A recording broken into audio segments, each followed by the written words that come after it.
Hey there! Did you know Kroger always gives you savings and rewards on top of our lower-than-low prices? And when you download the Kroger app, you'll enjoy over $500 in savings every week with digital coupons. And don't forget fuel points to help you save up to $1 per gallon at the pump. Want to save even more? With a Boost membership, you'll get double fuel points and free delivery. So shop and save big at Kroger today. Kroger, fresh for everyone. Savings may vary by state. Restrictions apply. See site for details. Thanks for choosing this free Anfield Index podcast. If you'd prefer to listen to this or any of our other shows without adverts, then now's the time to check out Anfield Index Pro. With AI Pro, you can supercharge your entire listening experience. You'll not only get all of our podcasts without the ads, but you'll have them far faster with our Quick Publish feature available exclusively for subscribers. AI Pro also puts you in the heart of our sound studio, with an option to listen to many of our shows live and interact with the podcasters in real time as the shows are recording. Upgrading couldn't be easier.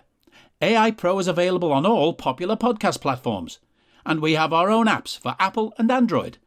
Just head on over to AnfieldIndexPro.com and get started today.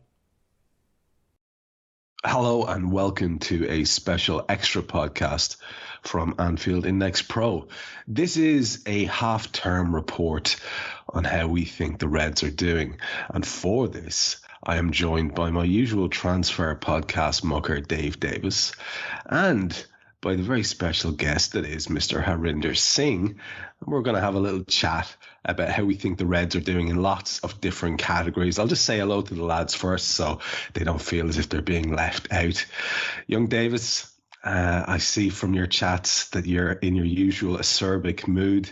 How are you getting on, my friend? Excellent. And being fueled by another guest with the typical disdain for yourself is just making it even better. So I'm looking forward to this one, mate. Yeah. So am I. It's there's literally only Guy Drinkle gets more abuse from you, Dave, than I do, and we all know it's chronicled in the lore of Anfield Index that Harinder does like a dig at several people, but none more than yours truly. And it's great to have you back, buddy. I promise. It's great to have you back. Doing any sort of a podcast together is fantastic. How are you? I'm good. I'm at my parents' house, so my mum's house today. Hence the different kind of background to what people normally would see if I was on a video call with people. I've turned 47 as of like Wednesday, so I definitely feel it. My niece turned 18 2 days before I turned 47. So wow. Yeah, that really kind of, and I can remember holding her in my arms when the day I got married, she was about 8 months old. So from 8 months to 18 years old, I was like, where has that time gone? And then my other niece on Sunday herself turns 20. So it's just like, right, you know what? We're getting old, lads. The mortality thing is quite the angle for sure, and it does sometimes. I don't know how you feel about this, Harinder, and obviously young Davis there is a relative pup by comparison with us two grand old gents of the podcasting game. But it was really interesting. I turned 47 there, and you said my knees, and I thought you meant my knees are fucked. That's your hearing, Dave. Yeah, I can very much relate to that. So, that's another thing where you call the wrong name to somebody now, and my mum does it all the time. So I just call you Dave when you're Trev. See, that shows how old I'm getting. Yeah, bear with us, folks. We'll get there eventually. Just you have to have a little bit of patience for the pensioners on the podcast. We're basically the concept here was that it was something that Dave dreamed up around about the time when everyone was off on break, and of course we thought we might grade people on a half-term report sort of basis. We've kind of touched on that in a little bit in other podcasts, but this is going to be as comprehensive as we can in terms of going around and through all the various aspects of the team, the management, how we're approaching things, and our expectations as well, and expected grades, which is a new thing that I've had to deal with as a professional over the last while. Which is basically just crossing your fingers and hoping for the best based on your best guesses and the information you have. We are just halfway over, around about halfway through the season, a little bit further than that. I think things are going swimmingly by comparison to where I thought they were going to be. But the interesting thing is to get your feedback, and we'll have the general discussion as we go. Let's start with the squad then, lads. And I'll alternate this, but I'll start, Dave, with yourself. In terms of the players that have really achieved, the really high achievers, who are your star pupils? Who are you giving A pluses to based on their performances thus far? In fact, is there anyone in that category? And if there is it small, large? Talk to us about the top boys. Who are the top boys in your class? Yeah, there's a few star Gryffindors in this for me, to be honest. A few proper A-star performers, and Mo Salah is where I've got to start. And listen, if I could right now, I'd give him a hamstring or whatever he needs type of thing, realistically, in a heartbeat. But when you look at Mo Salah for this season, 14 goals, 8 assists. The weird thing is, Trev, I don't even think at times he's even been playing to his best level, which sounds crazy. It's not always been going as swimmingly for Mo as you expect. People asked about the decline, but I struggle to give Mo Salah anything but an A+. And the other one I have in there, which will be interesting to see if people agree, Verge. Big Verge. I think he's been absolutely sensational this season. And I didn't really buy all the talk. He didn't have the best of seasons. I won't pretend that for 1 second. But I didn't buy all the talk that Van Dijk's finished. I just thought the midfield in front of him played a large part in what we were seeing with the defence. And now that's remedied to a point. I really think you're seeing A-star performances from Virgil van Dijk. There'd be other good grades, but for the actual A-stars, the only other one I'd give, I should say as well, I can't believe I nearly forgot him there because I got my notes, Alisson Becker. Alisson Becker, I mean, he should get an A-star just for that Newcastle performance alone. The only sort of thing you'd have levy against him is maybe he wasn't 100% in that City game, but one game doesn't rule it all out. Those are my 3 A-star top boys, Trev.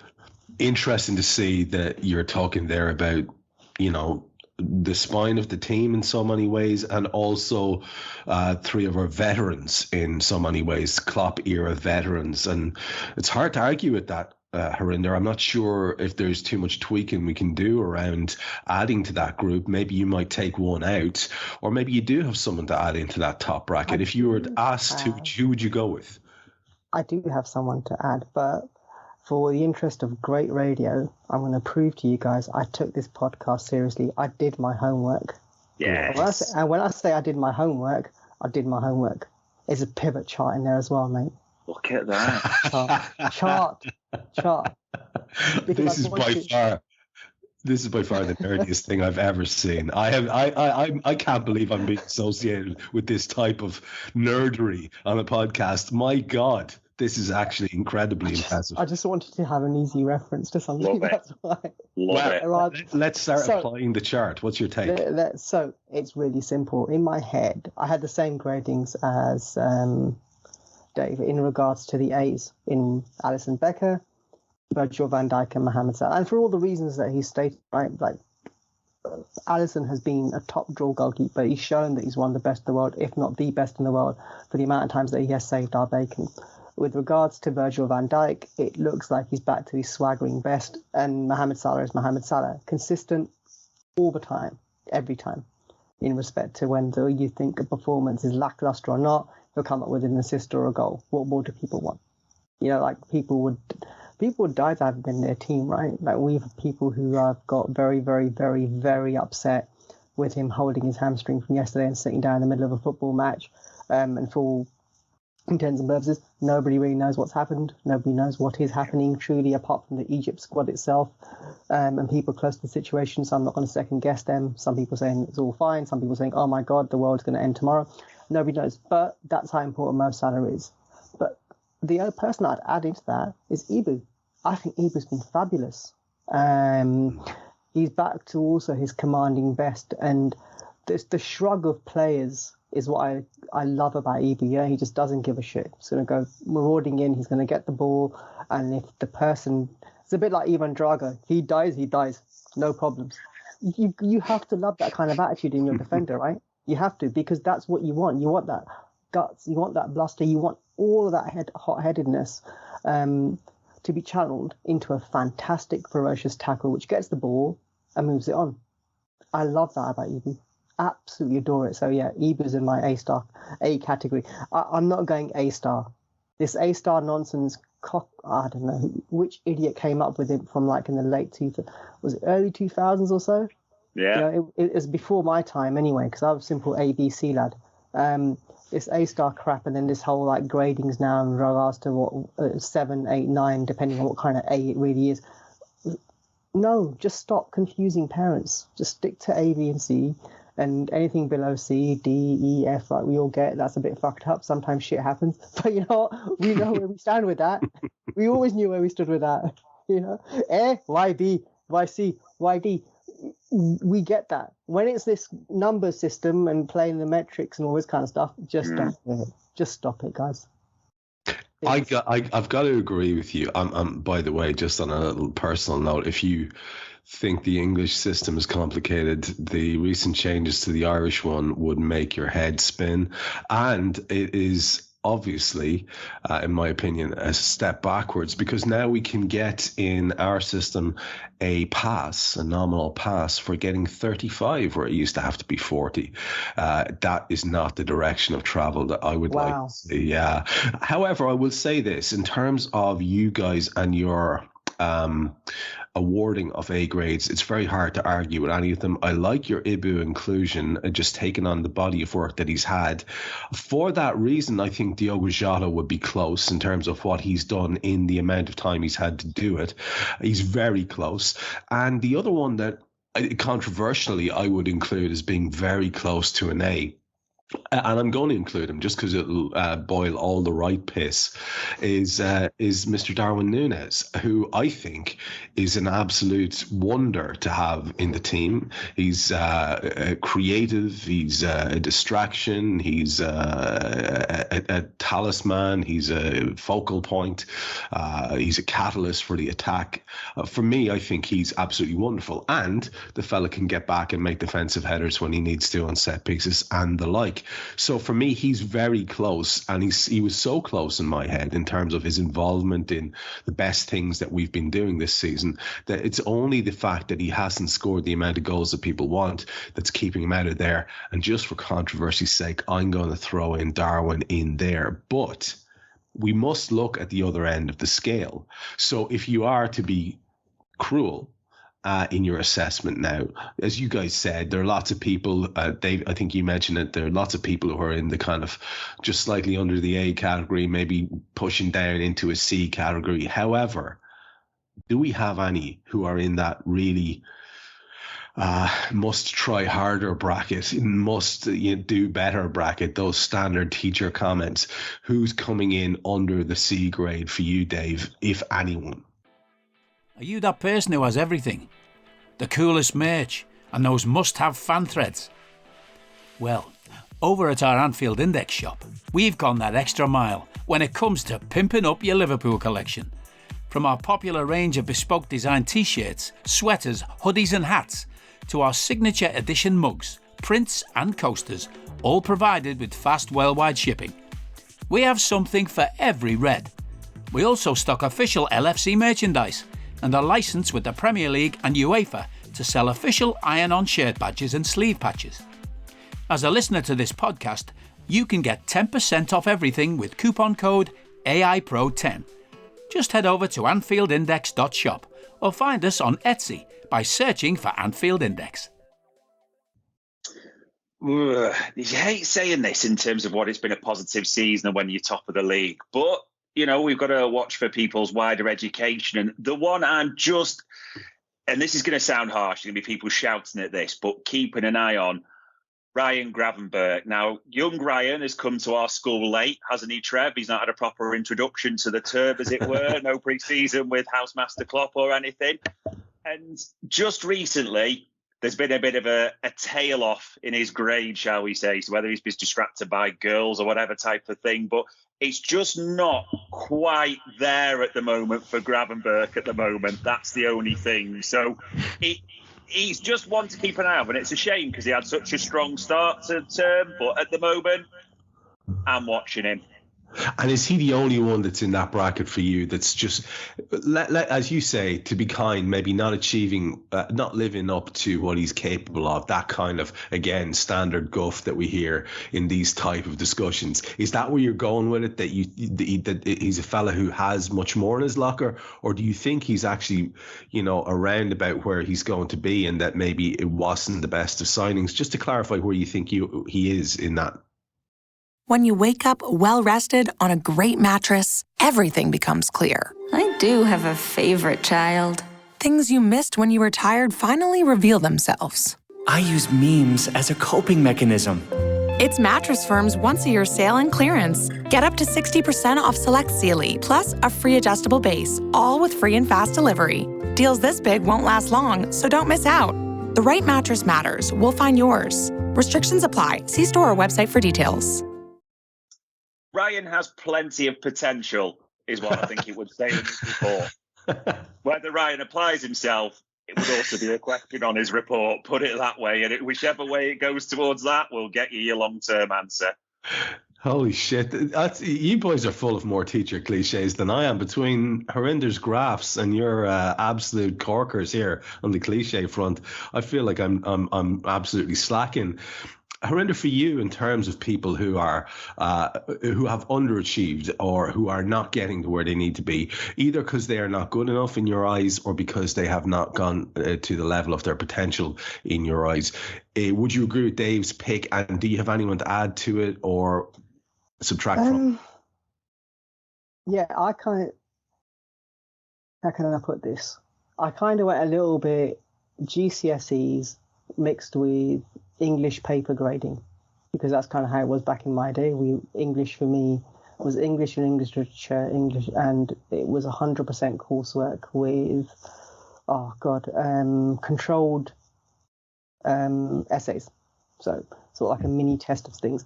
Now with that means B- came into play, because sometimes I think it's a bit harsh giving someone a straight C when they kind of have been on the borderline. And two people fell into that category for me. One was Ryan, and the other was Luis Diaz. Now, and we'll go backwards here. We'll start with Luis Diaz. For the Luis Diaz that we had in the breakout season he had with the Reds, it was electric in 21-22. It was just something else. Now, maybe the injury took something away from him, but that just seems a bit too cliche and too simplistic, right? So since his return, sometimes scintillating, Spurs away. Sometimes you're like that meme, when you poke something, you go, come on, do something, yeah. Function, work. No, don't do that, kind of thing. And that's what's happening in the grounds as well. Like you see quite a lot of groans happening with Diaz. Similarly with Gravenberg, in Europa League matches, fantastic. It's like, wow, awesome. Yes, do that, do more of that. When he came on against Spurs, yep, do that. More of that, please. Keep going. Yeah, that's it. And then there's the displays whereby you're like, no, don't do that. No. And I can appreciate the people who say that, sometimes he doesn't go in for a tackle, or, he doesn't do that kind of, I suppose, opposite of Ibu, in the sense of like he doesn't go in for the challenge. That does happen sometimes, but it doesn't happen all the time. There are times when he does go in. There are parts where he does actually have a bit more of an aggressive game, and you like to see that. But he has it, and he doesn't get the ball. I think that's the slight difference that's happening here with Ryan Gravenberg. Will that change? I think so. So I think the report card for me with his B- is that there's a lot of room for improvement. And with Luis Diaz, it'll be sort of like could do better, for want of a better word. There are some U's, because you have to have U's. There are people who are unclassified in regards to Adria, Thiago, and Stefan Bass, because we've not seen them play. They exist. We see photos of them every now and again. Occasionally they appear on the screen as well. With Kelleher, and I'm saying that correctly, I hope I am, he's the C, because even though he's reserve keeper, there have been some rather lackadaisical approaches to football matches at times from him, where he can do better. You've seen him do better. And if he's going to be our League Cup goalkeeper, which it does seem like it's going to be, so he'll play against Fulham midweek next week, and then Should we come out on the other side of that? I'm not complacent in any shape or form. Travelling cop, we're going to have to do a lot of work there. Then he's going to play at Wembley. And I can't have the C version of Kelleher playing at Wembley. I need him to be at the B/B plus version at the very least, preferably B plus. If he can do it. For me would be like how he performed against Chelsea in the League Cup final 2 years ago. Do that all over again, mate. Everything will be forgotten. But if you do this stuff, then people are not going to be very happy, because we do get to Wembley. I want to come home with the trophy. I don't want to be in a position whereby we are unable to beat somebody else that we end up playing, that we don't make it. Yeah, that doesn't seem right for me. So, Kelleher, work harder.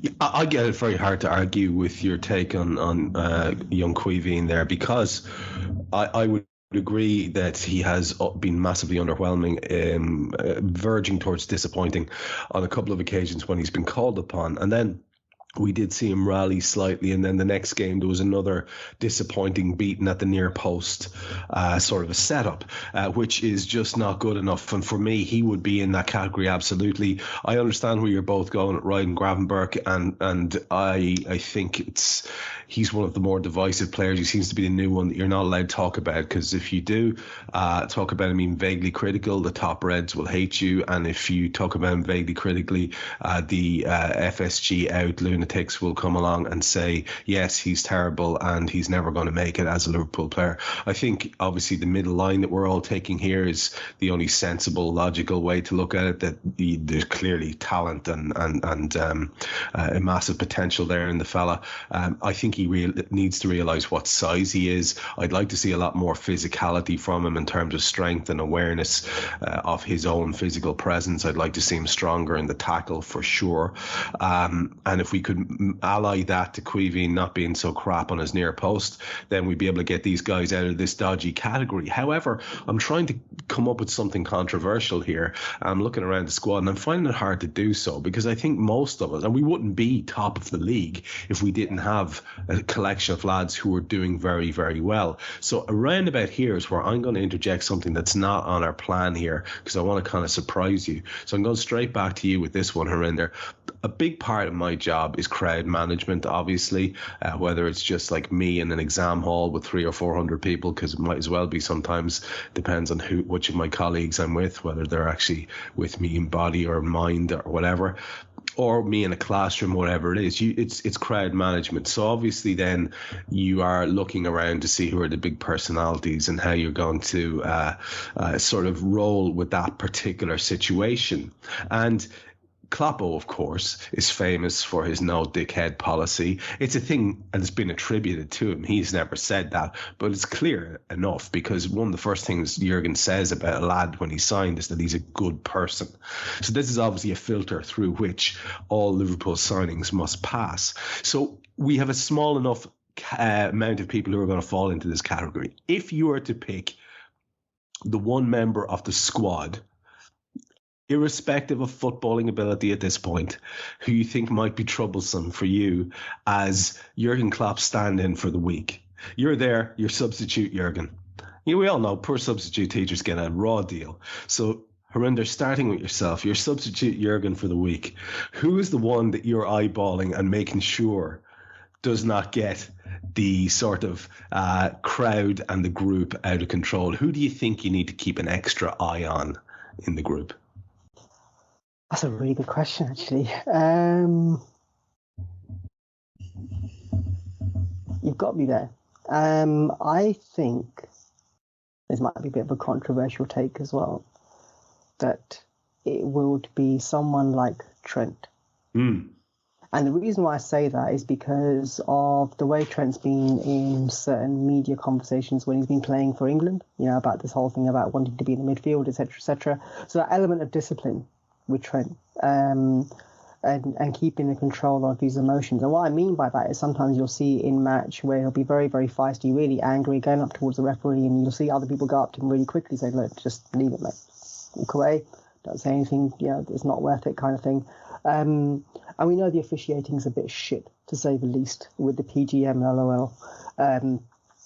Currently working out the rules as they go along. when it comes to football in general and VAR especially. So I think Trent will be the one that, you'd say to Klopp, keep your eye on, and make sure he stays in line. Not completely in a bad way, but just to make sure that, he doesn't go the wrong way at the right time. I like that because he's also the local boy, and you want to get the local boy on side, and then maybe you'll catch a break as a substitute teacher, and they'll all be nice to you if the local lad likes you, especially the cool kid like Trent. That's a good shout. I like that one. Dave, if you had to pick a potential troublemaker, or at least one you had to keep your eye on in terms of squad discipline in your role as substitute Kloppo, who would you pick? Darwin Núñez. Oh, yeah. I don't think he knows what he's going to do. I don't think the teachers know what he's going to do. I don't think they'd let him anywhere near a chemistry lab and a Bunsen burner. They'd be making sure he was supervised at all times, like eyes in the back of your head. Watch that Darwin Núñez would be on the report. I think that's fair. The lad is absolutely has the vibe of chaotic just tattooed across his forehead. I do, yeah. I think he is one you'd want to be keeping an eye on. A bit like that old Brendan Rodgers clip where he's trying to discipline Raheem Sterling. You say steady again, son. Remember that absolute cringy moment from back in the day? I think Darwin might be the one who you might have to keep an eye on in terms of that aspect. However, though, I've got to interject here. Everyone keeps on calling him Captain Chaos, and those of a certain vintage. Remember Captain Chaos? If you the Cannonball Run, Captain Chaos was a hero.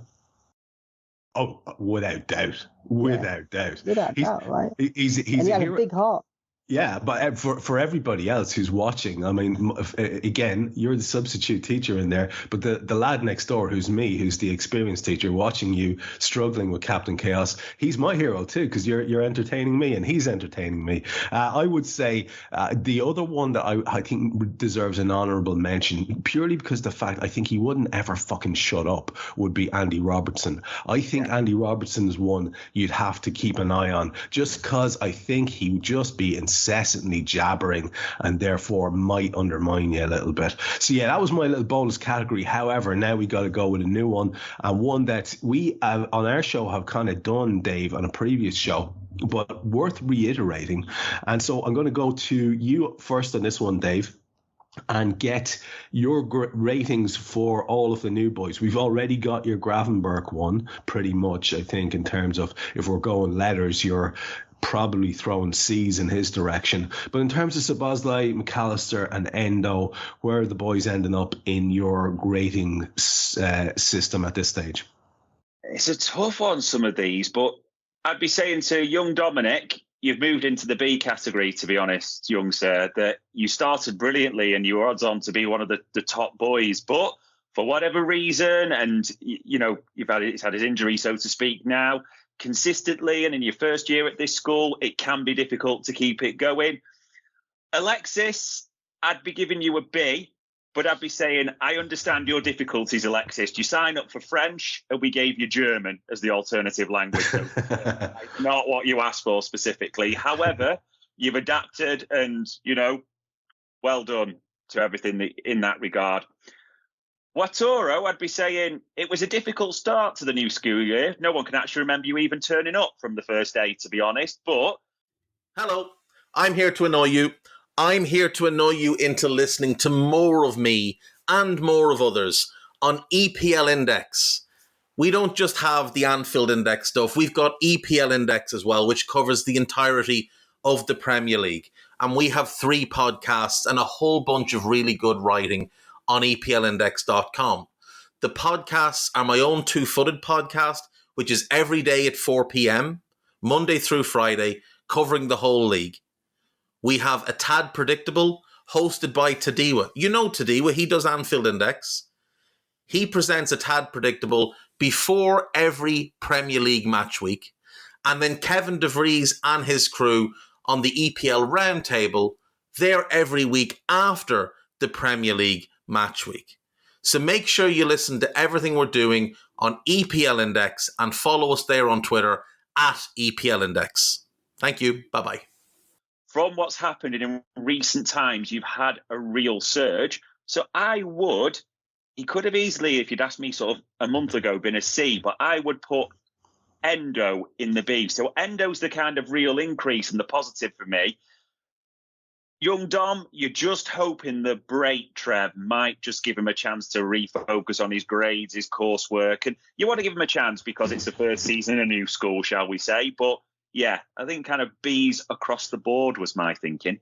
Hard to argue with any of that. And as you said, Szoboszlai was very much on track, I think, for he was our best player for a number of weeks. And it was hearts and minds time. Very much the fan favourite, very much incredibly lauded immediately. Whereas Endo was the polar opposite. People could see the struggles he was having, what appeared to be with the physicality of the game. We saw him get monstered in a couple of tackles, but that guy has grown into the role in a way that he may well be on track to be in my top 3 favourite Reds. And certainly before he left, I thought he had made himself an actual definite automatic starter, and then it was a matter of who was going to be with him. I thought we were getting into a situation where we were going to have the joy of seeing Endo with Mac and Dom ahead of him and Curtis to put into the mix in the 8s as well. And I thought, wow, we are, it's like the ambassador's party. We were truly spoiled. McAllister, I think it's a good analogy, year one. We have given him a job to do that is not what he is at his most comfortable doing. But I love this kid. I think he's a proper baller. I think the strength that he has on the ball is underestimated. His passing's outrageous. He is just a wonderful addition to our midfield. It's great that we have midfielders who do midfield things. Dom Szoboszlai, McAllister, and now Endo are in that bracket. And Gravenberg, I hope, will grow into it. He's a good way off it for me at the moment. So I'd be inclined to agree with your letter awards and most of the rationale as well. And Harinder, maybe you might finish us out there with your new boy ratings and where you think they've fitted in. So I'm B's across the board as well, but obviously the sliding scale of B's. We've already talked about Gravenberg being a B minus. Coming up from that to a B is Endo. So for me, Endo's been a solid character from the point that he started. He was always going to start slowly. So people who remember Fab's integration with the team, Robbo's also from Watford match onwards, and Fab's also, I think, came to his own. I think everyone saw him first at Arsenal away, really, and you had those of a certain parish that turned around and said, he was absolutely atrocious when he played against Arsenal away. That's Fab, that is, Fabinho. And then we had the statistical crew supported by UP, so our in-house scientists, so to speak, taking a real good clinical look at him, actually proving that he wasn't terrible at all. He actually was a very good player for us. And that went from strength to strength, right? So I think Endo's going to follow a similar kind of suit. And I love him. I absolutely love his application. I love the way that he goes about his task. You have somebody who is extremely meticulous in their uniform, so to speak. He knows how he's going to do his tie, he's going to put his blazer on. You're going to have consistency 10 out of 10 all the time in respect to how he will present himself. And his application will always, you kind of have the kids who have, they'll always have the best marks for effort. That's Endo, always. So McAllister and Dominic, I've been nicer than Dave, to be fair. So I'm probably the nicer one out of the two of us here, I think. I've given them both B pluses. You've got people who've come into a team that they've never played with before, into a structure where they don't get to train a lot with before, and asked to do things. And they do what they can. Sometimes you can see Dominic is goosed, and sometimes you can see that he's doing his damnedest. Sometimes you see him go like an absolute Duracell bunny for 95 minutes. I think it's amazing. And what you guys said about McAllister is actually spot on. Somebody who's come in not doing the role that he thought he would be doing and is taking a bullet for the team. And he just applies himself fantastically with that. You don't see the moaning, you don't see the griping, you don't see sort of like, how other players could be in regards to doing that kind of role. And it's a loveless task, right? You're being asked to play a number 6, you're asked to be a DM, and you've naturally not got an inclination to be that. But you're doing it.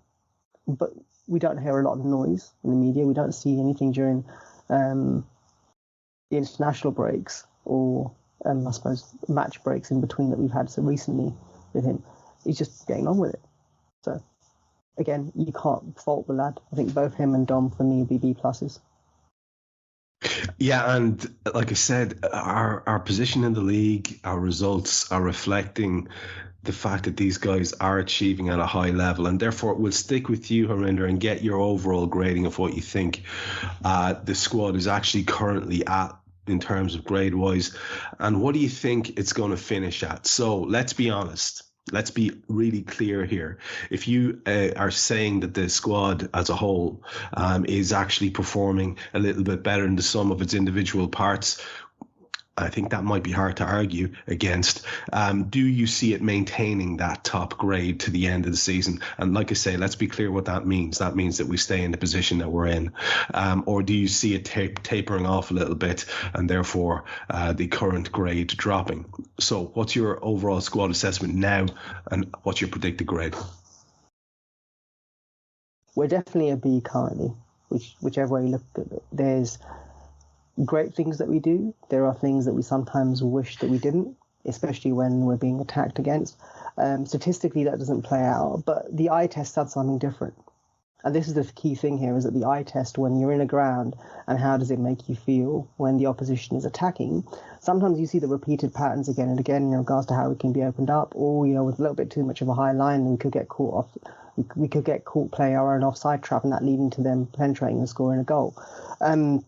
Those kind of pains and sentiments aren't going away. So B, definitely. Where do I think we'll end up? So my predicted grade for the squad is always going to be an A. They have to go for the A, always. And is that your gut feeling, or are you just being optimistic? Because I know you're a bit like me. You're a positive man. Yeah, I'm overly positive, right? Like I know that Mr. Simon Brundish loves to be the guy who always says, I start the season, blah, blah, blah. Mate, I start every day like that. Forget the start of the season. I start every day like that, thinking that we're going to win the league. Every single time we're going to win the league until we can't. And then it's like, okay, we'll definitely get there. And then I'll have everybody else and the commonality of WhatsApp groups and life in general say, Nunes is shit, this is happening, oh God, look at that player there, look at what he did, how did Klopp make that decision, oh my God, what's XYZ doing, I don't like Curtis Jones, I don't like... And I have all of that noise that happens around me, but I just leave it to one side and I go, okay, cool. The Reds are top of the league right now. They have a 5-point gap at the top of the league as well, from what I can remember. City have a match in hand. If they win the match in hand, there'll be a 2-point gap. So either which way, we have a comfort zone, although it be a very slender one. We just need to keep on trucking. We do our thing. We keep going. It might be plucky. It might not be beautiful. It might not be supremely finessed. But sometimes leagues are won like that. They're won with a grind. It doesn't have to be beautiful. It doesn't have to be 1920. I'll take 1920 every single day of the year if it could happen again. But we're not in that position right now. No problems. Take it how it comes then. And how it's coming right now is a grind. Cool. So I'm with, I suppose, most of the people that I know who are just going to dig in, look for some fortitude somewhere, and hold on to our hats or turbans, as the case will be, for ourselves, and see where the ride takes us. A lot of people go to a football match not knowing what the result is going to be, like everybody else, right? We don't know that the team's going to win or lose. We presume a win because we always want our team to win. But that whole experience of match day itself is primarily what we go for.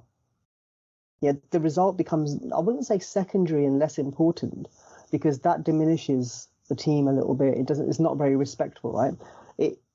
It does, though, become something that happens as part and parcel of the course of the day. But the course of the day is still really important. So bringing it back to like a report, if you show you're working, you will get the marks. If you don't get the answer right, you only lose 1 mark. That's the way to look at match day. I get you, and I find myself kind of in agreement for the most part. I think the fact that the Reds are top of the league, and to clarify, they have won that game in hand. It is a 2-point gap. We're 45, they're 43, and I've never seen anything like the wave of pessimism that greeted their victory over Newcastle, which brought them into that position. Immediately, it was game over, league over, despite the fact that we remain 2 points ahead of them, because people understand that there is an inevitability to City at the tail end and the second half of the season, and they immediately assumed that Liverpool wouldn't be able to maintain what they've been doing for the first half. I think that might be a mistake. It depends on how stretched we get in terms of our resources. I think it's very hard to grade the team as anything other than the top grade right now. And again, like I say, I think it's because the team is achieving at a higher level than the sum of its parts. It's just getting a better overall grade than if you were to average out all the players. It just is, because we are where we are. You can't argue with that. Like Harinder says, the eye test would tell you that perhaps there are issues.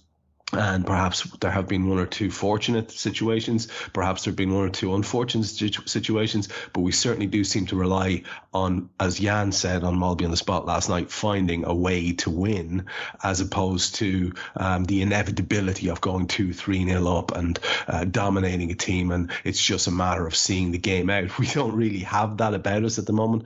But we do have guys who can dig in and come up with a solution, which I'm enjoying. And I would love to see a league victory in that way. That would be incredibly satisfying, because 1920 was brilliant when we blew everyone away, and for my heart I'd always prefer that as my heart health. But I think there would be something glorious about eking out a league victory in a dramatic way, and there'd also, Dave, be something very Kloppo about it. So for me, I am just the hell with it. I am actually predicting top grade. I am sticking with my gut feeling that this Liverpool squad will have enough in it to hang in there and last the course. So that's where I'm going. Where do you land in terms of up to now and predicted grade? Well, that just leaves me to play the pantomime baddie then, doesn't it, after all the positivity? So with these lads at the moment, I think you're saying to them, like, lads, you are an A year, like, really well done. You maybe don't quite, we're not sure if you've got the overall steel of our class of 1920, but there's a lot to love about you. There really is at the moment. However, there's something else. There's a school nearby, a district nearby, who Ofsted are keeping their eye on, called Manchester City. Yeah, so they're looking in towards that, and they may just be getting the top awards for their inspection. They're one to keep an eye on. So, what an opportunity for you to really be A. Do I think they'll do it? And you can get your booze ready. My heart's telling me yes. I won't totally ruin the pod, but my head's telling me a slightly dip there, just because of, like you said, the stretch in the resources. And this City Academy does have a rather ambitious AstroTurf pitch and various other things in its midst. So, yeah, I think A now, no doubts about it. I'm going to be negative and just say I might get a slight dip by the end of the year, Trev, I'm afraid. I imagine there'll be a load of comments after the show saying how they all agreed with you and how myself and Harinder were hopeless romantics. So I wouldn't worry about it, Dave. You're going to end up being the popular choice in terms of the take, I would imagine. We can only hope, can't we, against hope, that maybe that Manchester City Academy will be rumbled for the dodgy bookkeeping that we heard the principal was doing. And you never know, we might get lucky there in terms of something ever going right and money not always winning. However, we're back on track. Let's get back on track in terms of where we need to be here with our show structure. And what I want to focus on now is the manager, because listen, it doesn't matter, Dave, I'll stay with you for this. It doesn't matter what way you spin it. You have to be honest, and we try to be as honest as we can on the shows that we do together. You can't not talk about the manager, and you can't not mention the fact that he seems reinvigorated, that he doesn't seem as cranky and narky. You have, through your specific press conference show, you're always getting a sort of bird's eye view in this. You watch all of them. You get to see him at his crankiest, at his most relaxed, at his most jovial. The clips I see on a regular basis, he seems to be more that latter part and less of the crankiness, less of the irritability, less of the disillusionment that I think most of us were wondering last season. I mean, is he okay? Is he going to stay? So if you were to rate the manager in terms of what he's been doing, you, like I say, have looked at the conferences closely, but we've also all been watching the matches together. And on Raw, I seem to be saying an awful lot about good substitutions. Gotta Got to acknowledge that, give credit where it's due, because when we think they're bad, we'll say that too. And also in terms, I guess, of how the team has been laid out from the start, on many occasions, you have to say, I'll tell you what, that was the right lineup to go with. Maybe it doesn't work out in the course of the game, but he seems to have started the right way. The man just seems to have his head screwed on in a very, very good way. We know how good he is. And if we see Jurgen Klopp at his best, we always have a chance. So I'd like your assessment of him up to this point. And then if you'd follow up with a second question, do you think, given this smiley new version of Kloppo, do you think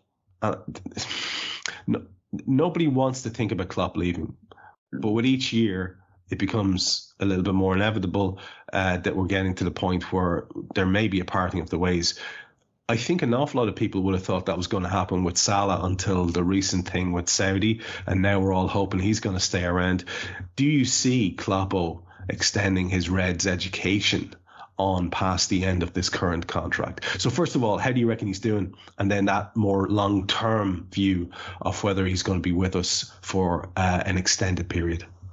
Oh, a triple star for Jurgen this season. Absolutely superb. Like you said, in terms of the way he's conducted himself in the press conferences, and even, like you said, the key crux, when it doesn't go right at the start, he's taken those corrective measures in his class, and look how they've performed. He's been absolutely sensational that way. Feels like he's reinvigorated would be the word I'd use, and I've no doubt, in a good way, the Fenway Board of Governors backed him with the school over the summer, and look what he's brought to them. So leading into, and maybe this is the hopefulness in me because I'm not fully convinced, but I do believe, I've just got a sneaker, Trev, that Headmaster Klopp may just think, maybe it takes a little bit of a Porsche as a bonus or something like that. But if he just stays, or we can just convince him, I just get a feeling, I could be well wrong on this, we may hear something on that by the end of the season. That's just a sneaker, though. There's no proof. But yeah, I'm hopeful on that. I really am. Oh, I like where you're going with that. I see what you're doing as well. You're a canny bollocks, aren't you? Balancing up your earlier pessimism now with an outlandishly positive shout. I see you, Dave Davis. I see what you're doing. Harinder, in terms of your assessment of the manager's season to date, how do you think it's going for him? And more to the point then, this bigger question that, we all feel like we have to address all the time, because we're all so fond of this guy. We all understand his value to us as a club and what he's brought to us as a club. It may not have manifested itself in as many trophies as it should have, but there's no doubt the culture has changed. We are one of the big boys again, and it feels great, and it's very much down to Jurgen Klopp and the transformative abilities he's had. So do you see that continuing past the end of this current contract? So two parts to it. Sure. So let's tackle the first part. He's definitely an A, right? You have to be in that position in the league, fighting against the shit that's around him in regards to the PGM, LOL, Manchester City for all of their cheating nonsense, apparently, allegedly. I haven't got the lawyers to back it up, so I'm just thinking it's allegations of naughtiness and financial impropriety by the lads down the East Lancs Road into the bit to the side, which used to be an absolute drug den and shithole back in the good old days of 97 onwards in Manchester. And out of the shit came them. So, yeah, you have to. Look, it's not easy being Jurgen Klopp, managing Liverpool Football Club. There's not only the expectation of, I suppose, an ownership that needs the squad to do well and needs the team to do well from an economic perspective because of the way that they have their economic model, but then also the weight of everyone globally. Everyone expects Liverpool to win. Always. And people hate us for that. People love us for it. Clearly the ones who love us for it are the fans of Liverpool Football Club. And people who respect a good football team, the ones who hate us are the ones that want their team to be like us. It's also the ones who wanted Jurgen probably as their manager as well. So Klopp, with all of that on his head, has managed to get rid of some of the deadwood that was around from last season, the things that weren't quite working well for us. He hasn't fixed everything. We know that. We can see that. But he's fixed enough to get performances out of the team. And the team itself has I suppose, a new belief almost. I think it was one of the podcasts either you were doing, Trev, or Dave recently, where you guys talked about how the team were when things weren't going their way, and how the Arsenal match, or post the Arsenal match, they felt reinvigorated. They started having their self-belief again, and that's come through. And that belief you can now see on the pitch, right? You see them correct nonsenses that happen when we go a goal down, or the shits hit the fan, and Fulham are leading, and it's 3-2 to Fulham. By the time the scoreline finishes, it's 4-3 to us. Yeah. That's the mastery of Jurgen Klopp, because look at the substitutions that were made around that time, look at the changes that were made in the formation, the belief in his team and the trust he put on the players that were on the pitch at that moment in time to change that situation. And they did. Fantastically. Wataru Endo beautifully caresses the ball into the back of the net. Trent finishes it, hammers it, makes sure that the Kop realise that they can celebrate all the way home. Yeah, that's the kind of Jurgen Klopp we've got right now. And I love it. I absolutely love it, because as a fan, when you're trying to absorb all of this that's going on around you, you sometimes don't even remember how the goals went in. You look at the scoreline and things are a blur, because you're like, you know what, so much has happened in this season and the season prior. There's a lot of also damage, I think, with fans from 21-22. And I don't mean damage in the sense of, how can I put this, I suppose, mental trauma, this kind of, it's sort of like a football damage. It's a bit like the 18-19 season. We didn't win the league, but we won the European Cup. But we were tired. We were genuinely fatigued. And coming into 21-22, we won domestic trophies, but the other two eluded us, and we could have had them. Yeah, and that led to it, because it's a march, right? You're going to all these matches home and fucking, it's an absolute killer. So Klopp has marched up, down, left, right. He's taken us to all the peaks and troughs. I think he's an amazing fella.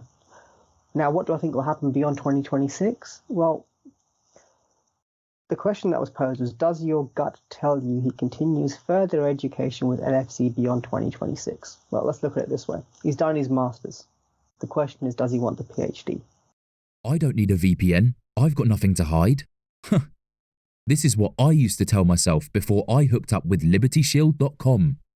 Not only is my home internet now fully encrypted, but I can now access all the websites I want, whenever I want, and do so from absolutely anywhere.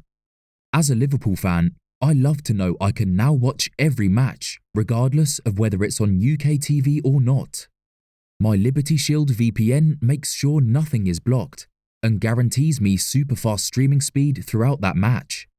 You can get connected right now with their software package, which includes a 48-hour no-obligation free trial and instant access to their apps for Apple, Android, Fire TV, PC, Mac, and Android TV.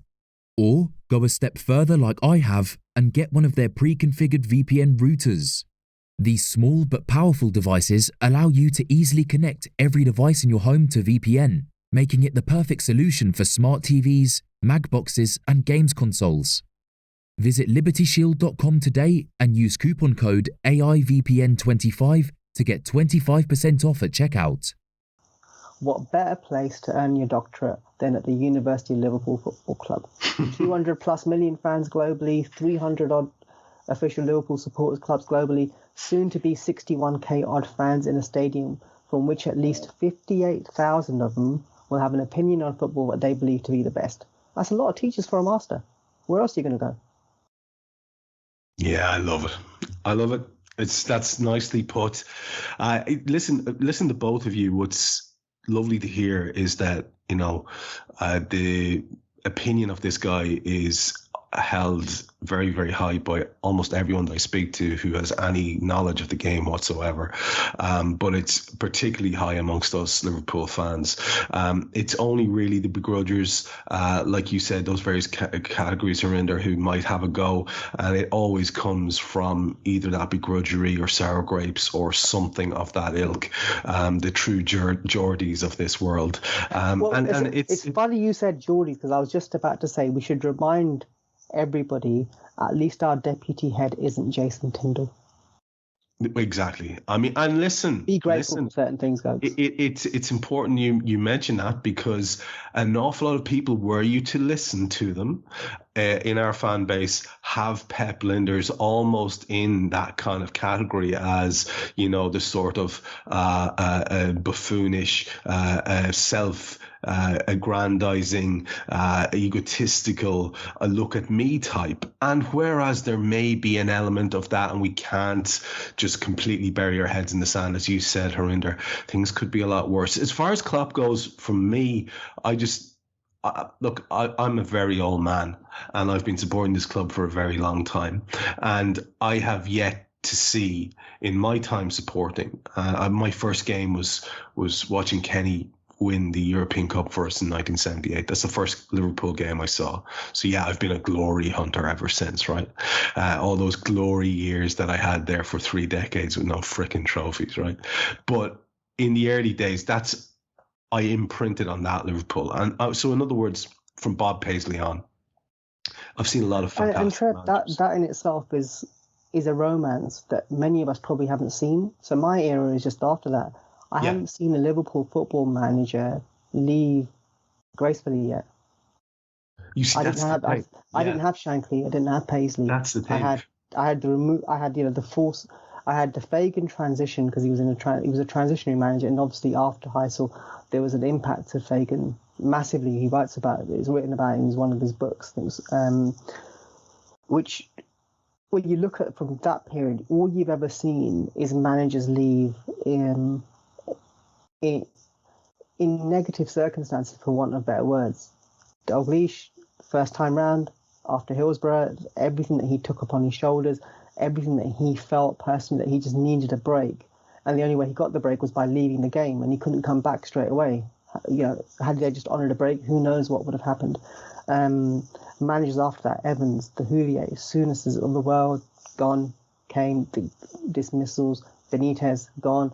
We then had the fucking monstrosity, whose name I am not going to say, but currently manages Crystal Palace, join us. Frank Fucky was shot and sent out of the club. Dalglish, again, the second time round, didn't work her out. He went. Rodgers took us nearly to the promised land, then that fucked up. He went. No one's left cleanly, so to speak. And this could be our first manager who leaves on his own accord. And that's not something I'm ready for. Genuinely, I'm not. I don't think I am, because when I think about it, I remember how I felt when Bobby Firmino left. It's a really stupid comparison, but I sat there and thought of a player that's been there through the wars, seminal kind of things. You know, we've seen things together. I've had selfies with him. I've had dinner with the lad, kind of thing. Emotional connection, massive. He decided to go to a country which I don't have much respect for, and kind of that's hurt me a little bit. But with Klopp, I'm just not quite ready to think about him leaving, although I know it can happen. And when it does happen, I don't think any of us are going to be ready. I think it would be very similar to how it was when he left Dortmund. Yeah, there's a lot of devastation there. There's an element of everyone wanting to put it, as we say in Ireland, on the long finger, and to extend that contract on ad infinitum. You have to ask yourself, what is in it for Kloppo after Liverpool? It's such an emotional connection with the club that it would be very hard to replicate that elsewhere. He's already done it a couple of times in his career. You'd be very, very lucky to repeat that again. So really, the national team's the only thing that's left there, and I don't know if that's going to have quite the appeal. Maybe it will. I can't get inside Jurgen's head. I will say this. I really, really hope that he does extend it out. But if he was to walk away at the end of this current contract, at the end of 2026, not one Liverpool fan could do anything but just weep a tear of gratefulness and pat him on the back and thank him for what he has done. Because again, let's just re-emphasize this: the culture of the club was reinvented by Jurgen Klopp. It is that shocking. It is that striking. Yes, we came close under Brendan Rodgers. Yes, Gerard Houllier really dragged us into the modern millennium. He reinvented the whole, he brought modernity to the club in a way that it really badly needed. And there was some wonderful moments under Houllier, but Kloppo brought us to the top. And if it were not for the fact that we're up against, artificially, financially doped opposition, we would have a million pots in the press. That sticks in my craw, and I really want, for Jurgen's sake, as well as my own selfish reasons, more trophies. So the longer he stays, the better, and I think that we're going to have a good chance of a couple of them in this campaign. Let's get this one back on track then. We've kind of already touched on our last little bracket there in terms of end of the year and grade, because we've touched that in the previous one. So I want to start now and just talk briefly about the support, and then we'll get out of here with a non-related topic just to finish it off, which is quite contemporary and current in the news at the moment. But another thing that is often discussed, and this will be close to your heart, Harinder, last time I spoke to you, we were at that Bobby Firmino going away game in which I've rarely been as moved by the collection of people around me, just reveling, enjoying, celebrating the achievement of a very popular man as he left. It was just bloody wonderful, really. It was one of my happiest Liverpool memories to be part of that overall thing, down in the concourse in the stand at halftime, constantly singing the Bobby Firmino song. That kind of stuff is amazing. So let's assess the support, and we kind of have to start with you on this, Harinder, because you're the most regular match goer of us. You have all the various connections that you have in terms of Liverpool and Liverpool supporters. You're eminently qualified to talk about this particular thing. Some people have been critical about the atmosphere in the stadium. Now, for me, this is as old as the hills. I've been listening to this since the 80s. There's nothing new under the sun. So to me, it's not a new conversation. Every so often, they'll bring up the whole out-of-towners thing. It's just that it's now amplified, I guess, because there are probably more and more of the corporate tickets and more of the less and less of the dyed-in-the-wool locals, and possibly even the young locals. That's probably a very specific demographic thing that we can talk about. Do you feel that there is an issue with the atmosphere in the stand? Is there an issue with the whole Anfield Road situation? If you were to grade what you're hearing in the stadium this season by comparison with other seasons, which is all we can do, what would you do? How would you assess it? And then, of course, there's a second part. And I think if you were to argue anything other than the travelling cop this season have been absolutely outrageously good, then you're not really paying attention, because I've yet to see a game where the travelling cop are not louder than the home fans. And I include Crystal Palace and raucous mobs like that in my assessment. So I've set you up, but you're the one who's been there at the sharp end. Talk to us about the stadium and then the travelling cop. Cool. So I'm going to say all of this, and here's the lovely disclaimer. I say all of this outside of any responsibilities as vice chair of this Liverpool Football Club supporters board. Okay, so this is just me, my opinion, nothing to do with anything else, right? Gotcha. Okay, nobody, and I do mean this sincerely, nobody could have predicted the Buckingham demise. Yeah, we saw pods dividing the club when unsubstantiated rumours of March 2024 came out and videos showing less than flattering scenes. But in that adversity, the club's pulled a blinder to have more in by the United match, and they're going to be full capacity in the Annie when it comes to the Chelsea match. So the pains really will be, I suppose for me, the suppression of speech in the stadium. Yeah, and because of that, where my grade is a B, bordering B minus.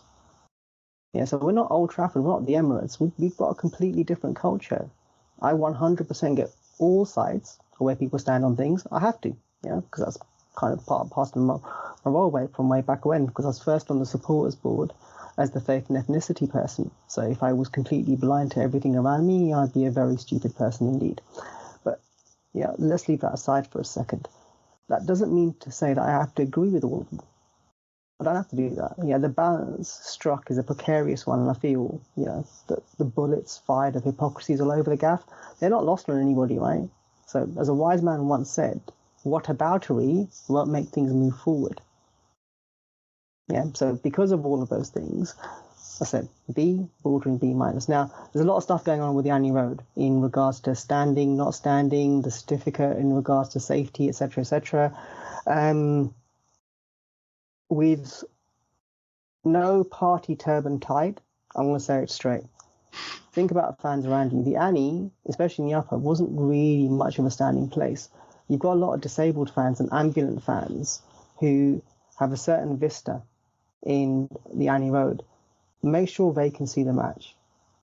Definitely. Make sure they're not impeding in any way, shape or form. Then do as you wish, right? People, so I know there is some rail seating in the lower Annie, I believe. I think I can't remember what's happening with the upper Annie. I haven't got the demographic off the top of my head in regards to that. But just be careful and think about the people around you. If someone behind you, high up in the Annie Road, is worried about you standing, I don't know, there's genuinely an education element there to be had. Lots of people stand during a football match, but you also have to remember that people probably pick the Annie Road because they think they're going to get to sit down. Some people who pick the main stand, who pick the Centenary stand, the King Kenny stand now, to sit because they expect to sit rather than stand. And that's accepted, right? People do that. Some people don't want to stand for 90 minutes. That's okay too. It's freedom of choice here. People can do that. But if you're in a zone, so to speak, in the Annie Road area where there's rail seating and there's people who are standing, they're expected to stand. That's the whole point of rail seating. Now, other things with the atmosphere, so leaving all the nonsense that comes about out of towners, this, that, and the other, I've heard it all. I've seen everything. I've seen the same Twitter merchants twist things and turn things and shove it down this way. There is a question to be answered about local and young fans. There always is. The Spirit of Shankly aren't saying it for nonsense reasons. They really are trying to protect the game and the people of Liverpool who go to the match, who make Liverpool what it is. Not because they hate you, not because they hate people who come from a different region of England, the UK, the world, wherever. Even if they came from outer space, there'd be an opinion somewhere from somebody. Nobody gives a shit about that. What they do care, though, is that there's a lifeblood that's associated to the city that continues with the club. And that's not necessarily something bad. Why do we like Liverpool so much? When we go to the city, why do we like Liverpool so much? It's because of its welcoming nature, right? It's because of how we feel when we're there. That feeling is emanated by the people who are in and around the city.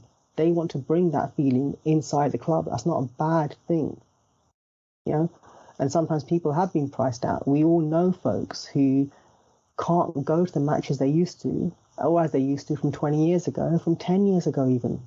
There is a crisis in regards to cost of living. Be cognizant of what's happening around you. It's not just local fans suffering from that. That's happening across the UK. It's happening across the globe as well. There are people in the world who will never get to Anfield. Their only wish and desire is to have that one time to get there, that one trip that would make their life complete to get to Anfield.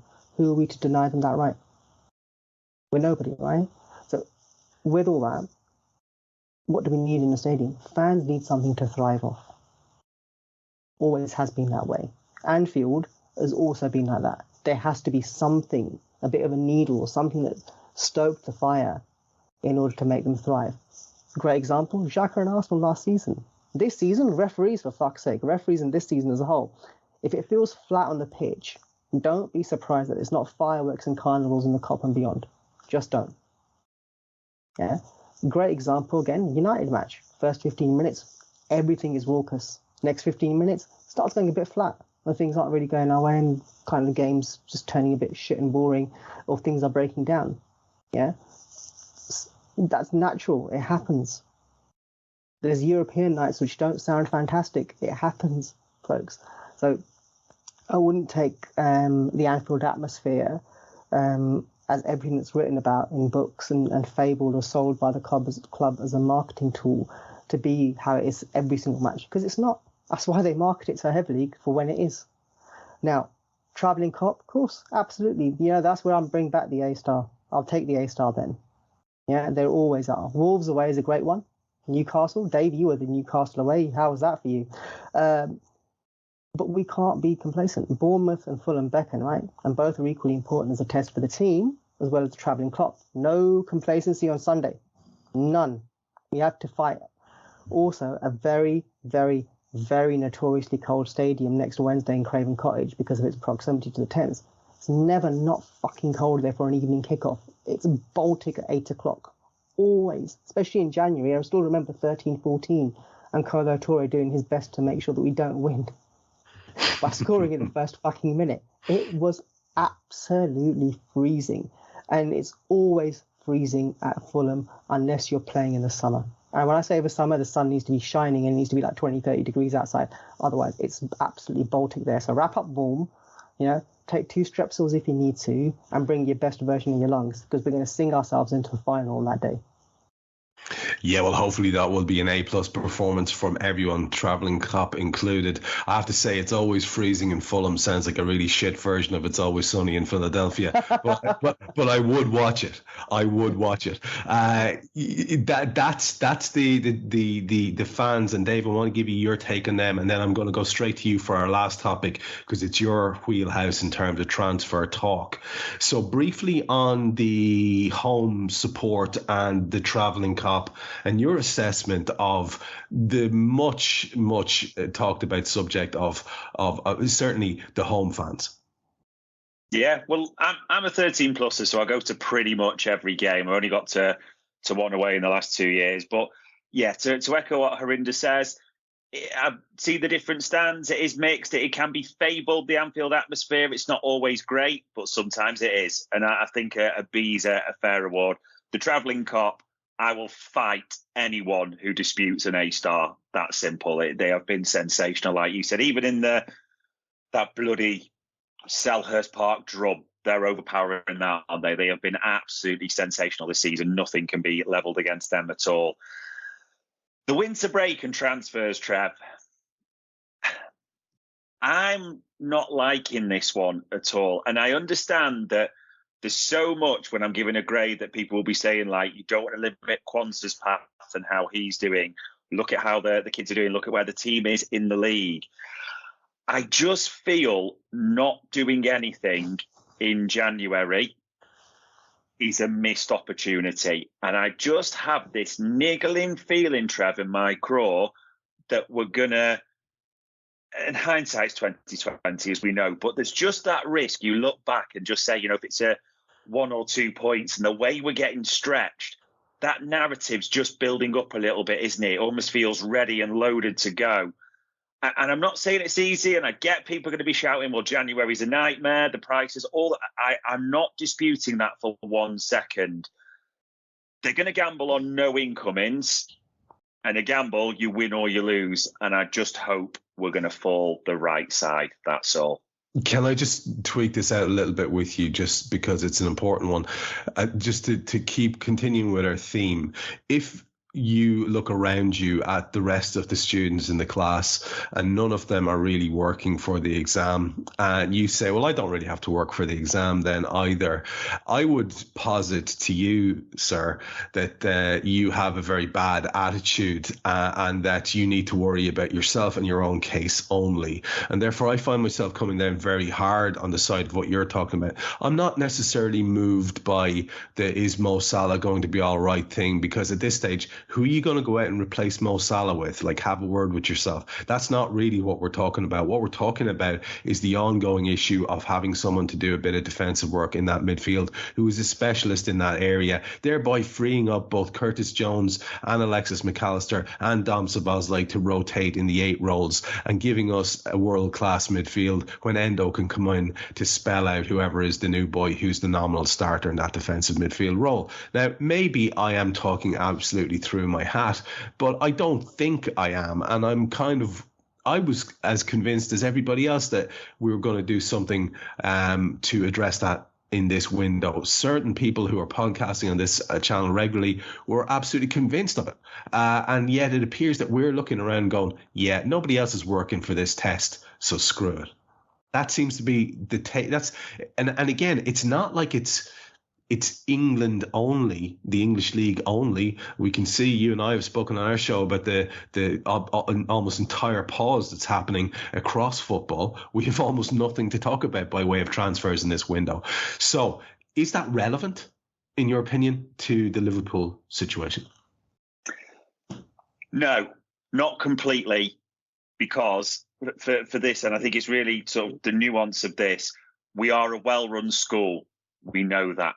We are a well-run school. We are mindful. We are used to this way of working. Things like FFP, PSR, they are not new phrases to us at all. It's not an alien concept. It seems to be for other shoddy clubs. Let's put it that way. I also just think you're aware of that. And I get we don't always do a lot of January business, but our club is astute sometimes. And we've seen a Gakpo with Diaz, that type of thing happen. And the circumstances aren't the same. I know Gakpo was coming in when we were struggling. I know Diaz because other sort of 4-star hand, so to speak. I'm not really seeing the excuses that the money we spent, the money we supposedly had with Caicedo and people, Fugazi with all that talk, that's a different topic, isn't it, for another day. But it's that phrase I just keep coming back to, Trev. I just get a niggling feeling this is going to be a missed opportunity. And also, they talk about strengthening from, a good position. We're top of the league. Would that not be the time to reinforce? That's the argument I can make. And I'm not throwing my toys out the pram, I'm not doing anything like that.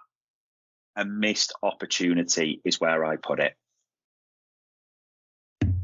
It's an interesting take and one I find myself very much in agreement with, to be honest. Harinder, last word on this podcast is to you on that topic of Liverpool and the potential for transfer business and whether or not we are missing out on getting our top grade by not doing so. It's always a risk, right? It's just how calculated it is that matters. History can tell us that anything can happen. If you look at the 2000-2001 season, we didn't have a super huge squad, but we won everything that we could do other than the league. So we won starting from League Cup, FA Cup, lovely UEFA Cup. Oh, what a UEFA Cup it was as well, against Alaves. And then people hate it, I don't care, Super Cup, because we beat Bayern Munich and it meant something to me. But 18, 19, 21, 22 show us that, it can be very antagonizing when it's a house so close and oh so far kind of thing, and very draining to lots of people. I said it earlier, people genuinely needed a break after 18, 19, but we didn't expect that break to be the way of COVID in 19, 20. So, when we all wanted to join in and see it all, I got a journey unfinished from that season, and I want this one to be it. Lift 20 at Anfield, where we all get to enjoy it. Our resident scientists don't like domestic trophies, but they'll definitely want to be at a final, because what fan doesn't, right? But that's the make or break of the aspect here. Can we make it with what we have? Maybe. Will we make it? That's always a dream and aspiration. Nothing's going to change there. People scientifically, their head will show them something. They're telling us that. But their heart 100% seems like the rest of us. They want us to win stuff. Yeah, they want us to win stuff, and it feels like it's possible. It feels like we could be having a repeat of this particular show at the end of the season, where we get as many educational cliches as we can in, because we are celebrating great achievements. I hope, and the positive part of me is leaning into that being a possibility, that we can reconvene this particular team and have a celebratory version of it at the end of the season. But we will wrap it there. We've gone slightly long. We're heading for the 70 plus minute mark. You may have noticed you've got three chaps here who like to talk, so that's what always happens when you put three lads on a podcast who like to talk. So it has been a great opportunity to have a chat with Dave, have a chat with Harinder, and get their thoughts on how things are going and how they are looking like they will go between now and the end of the season. We will be with you here on Anfield Index and Anfield Index Pro, whichever your chosen brand is, for the rest of the season, because that's what we do. We'll be with you for each and every show. Content up the wazoo. Stay with us. From Harinder, from Dave, from myself. Good luck. We hope you enjoyed listening to this Anfield Index show. Please be sure to subscribe to our channel so future podcasts find their way to your device automatically. There's nothing quite like fan engagement, and we'd love to know what you think of anything discussed on this show. The best way to get in touch is over on our free Discord community, where both podcasters and listeners debate the hottest LFC topics 24/7. Sign up free now at AnfieldIndex.com/Discord. You won't regret it. You can also follow us on Twitter at Anfield Index, and find us on Facebook by searching for Anfield Index. Oh, and before you go, we'd love it if you could leave us a 5-star review on your favourite podcast app. It only takes a couple of seconds, and it means the world to the people who create these free shows. Sports Social Podcast Network.